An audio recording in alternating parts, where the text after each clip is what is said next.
प्राचीन Ukraine, KEYone रस का उदय।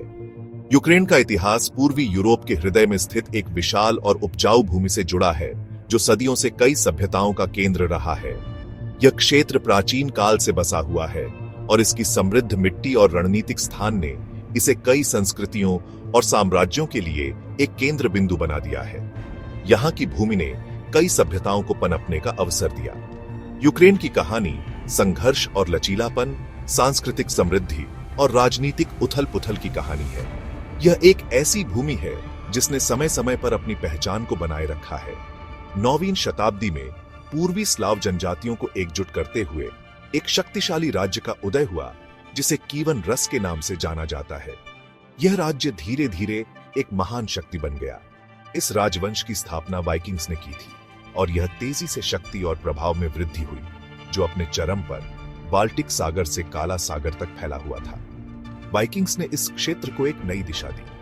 कीवन रस ने बीजांटिन साम्राज्य के साथ घनिष्ठ व्यापारिक और सांस्कृतिक संबंध स्थापित किए और 988 ईस्वी में प्रिंस व्लादिमीर द ग्रेट ने अपने लोगों के लिए ईसाई धर्म अपनाया, जिससे इस क्षेत्र के इतिहास में एक महत्वपूर्ण मोड़ आया। यह घटना कीवन रस के इतिहास में एक निर्णायक क्षण था। कीवन रस अपने चरम पर एक समृद्ध और शक्तिशाली राज्य था, कला, साहित्य और वास्तुकला का केंद्र था। यह राज्य सांस्कृतिक और बौद्धिक गतिविधियों का एक प्रमुख केंद्र बन गया।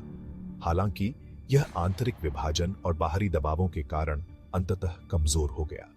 आंतरिक संघर्षों ने इसे कमजोर कर दिया। 13वीं शताब्दी में मंगोल आक्रमणों ने कीवन रस को तबाह कर दिया, जिससे यह कई छोटी रियासतों में विभाजित हो गया। मंगोल आक्रमणों ने इस क्षेत्र को पूरी तरह से बदल दिया। यूक्रेनी संस्कृति और पहचान की नींव कीवन रस के समय में रखी गई थी।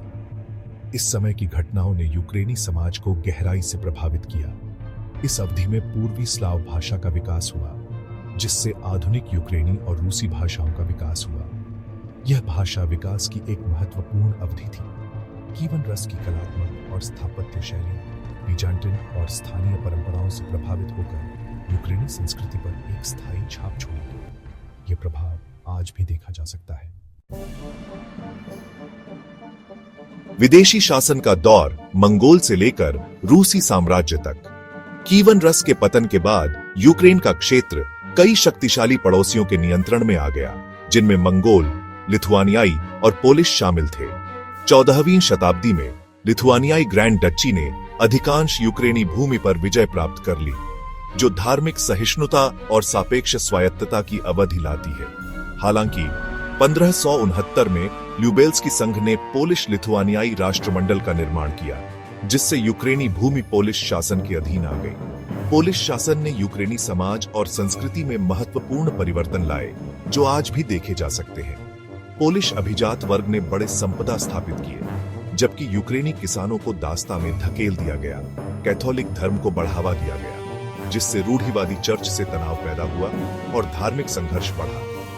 17वीं शताब्दी में पोलिश शासन के खिलाफ विद्रोह की एक श्रृंखला छिड़ गई, जिसका नेतृत्व कोसैक्स ने किया, जो योद्धाओं और किसानों का एक शक्तिशाली समूह था।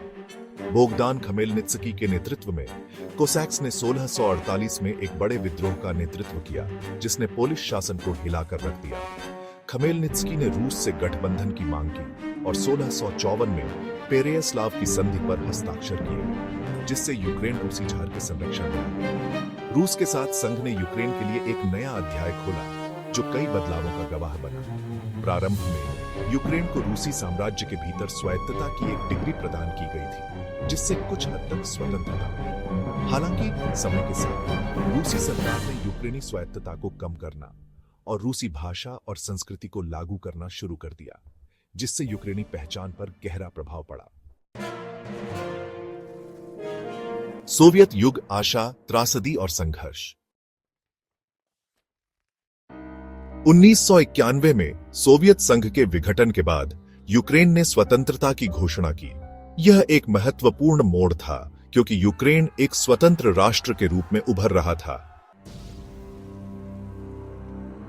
2014 में क्रीमिया का रूस द्वारा अधिग्रहण एक बड़ा संकट बन गया, जिसने अंतर्राष्ट्रीय स्तर पर चिंता बढ़ा दी। इसके बाद पूर्वी यूक्रेन में संघर्ष और भी बढ़ गया, जिससे हजारों लोगों की जान चली गई। वर्तमान में यूक्रेन एक कठिन दौर से गुजर रहा है, जिसमें युद्ध और राजनीतिक अस्थिरता शामिल हैं और भविष्य अनिश्चित है।